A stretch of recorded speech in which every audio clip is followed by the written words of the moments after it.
So that's a very important thing. When you've got all three, when you've got fair accounting, when you've got fair, securities treatment or trading treatment, and when you've got fair banking treatment, then you'll see mega corporations that will think, okay, well, this is a reasonable thing to do and it's practical to do.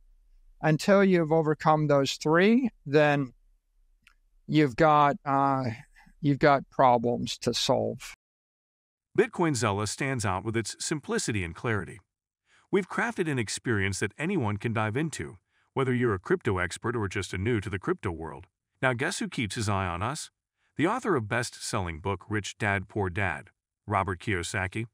And we want to take this opportunity and thank all the people who trusted us, and we read every comment. And the best part, it's free. Subscribing now means you will get all new information for free. Don't just follow the trends, stay ahead of them.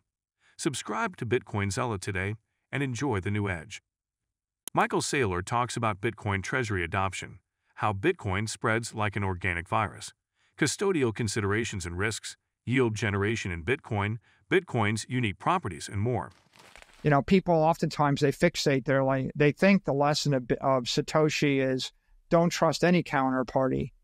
I don't think that's the lesson of Satoshi. I think the lesson of Satoshi is if you can store your money for 1,000 years without a counterparty, you've created perfect money, right? I think, or perfect digital capital. I think that's the first lesson. And I think the second lesson is if you can move the Bitcoin without a trusted intermediary, now you've got an open global network. And what it really means is that 300 million companies can settle with each other. And that means that 50,000 banks can settle with each other. And so this becomes a settlement network. It's not that Bitcoin allows you to avoid depending on a custodian. The deeper idea is Bitcoin gives you a competitive market, a global competitive market for custody, and you have the option to move $10 billion in 1 hour anywhere in the world to any of hundreds of millions of potential custodians. And so that creates a competitive market, a free global capital market, and an arbitrage between every type of custody and every country and every form of possible custodian. And what is it?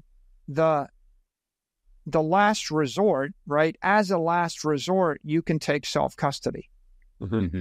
And you don't have the ability to take self-custody of $10 billion of Apple stock as a last resort. And you don't have the ability to take self-custody of $10 billion worth of real estate as a last resort.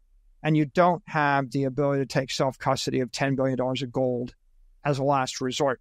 And so the last resort is useful, but really, a more practical thing you find in life, and every corporation finds this out. It's like when you need to buy electricity or when you need to buy oil, yelling at General Electric or yelling at Exxon that if they don't give you a better deal, you'll just drill for the oil yourself.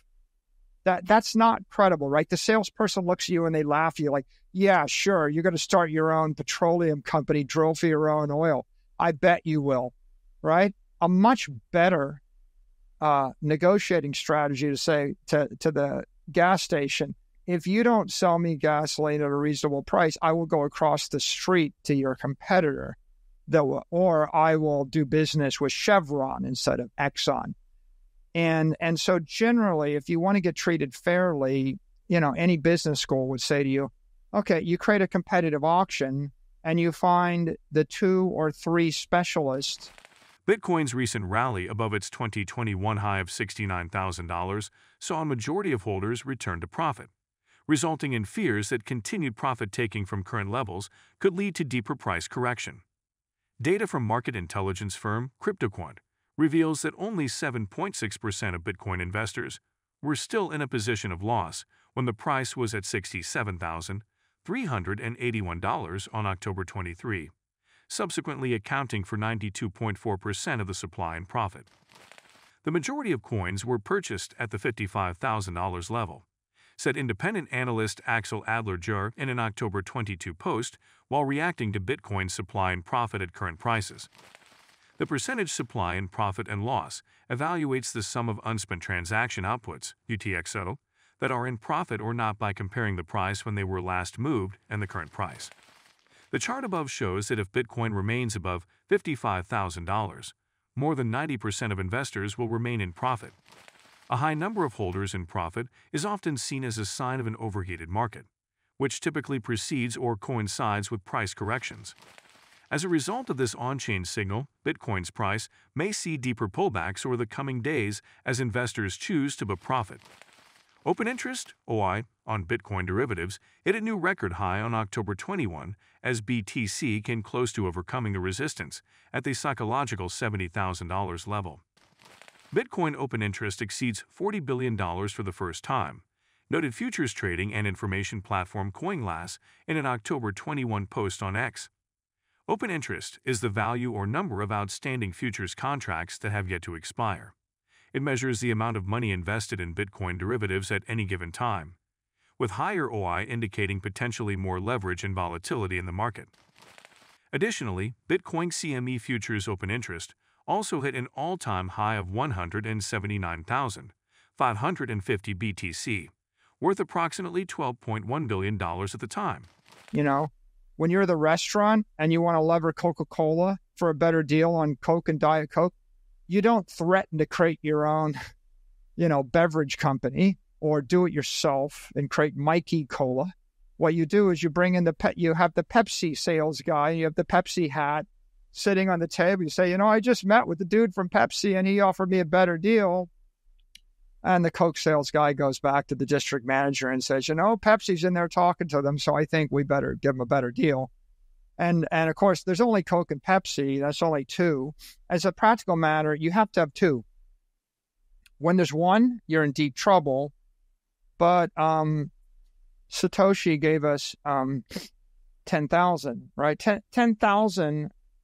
There's 50,000 banks, right? If you get like 100 custodians competing with each other, you're going to have a pretty good market and a pretty fair market.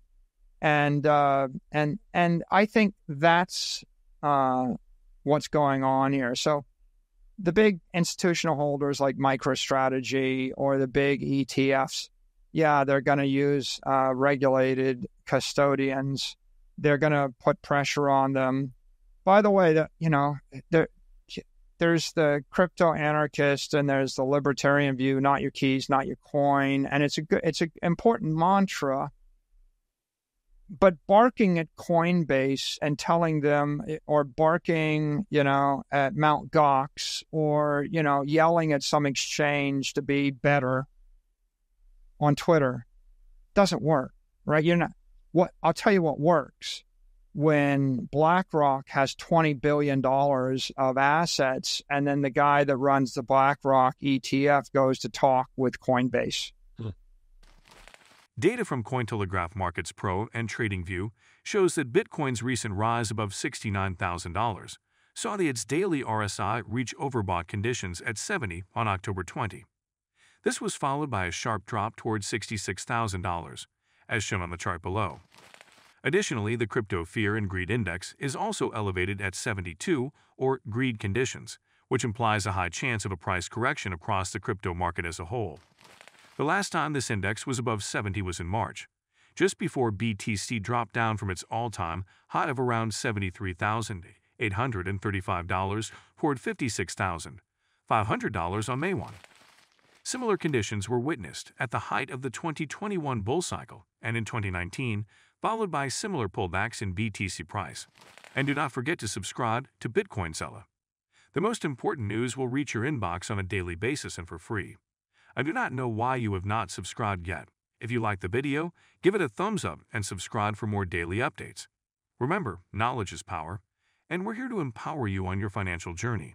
Until next time, happy investing.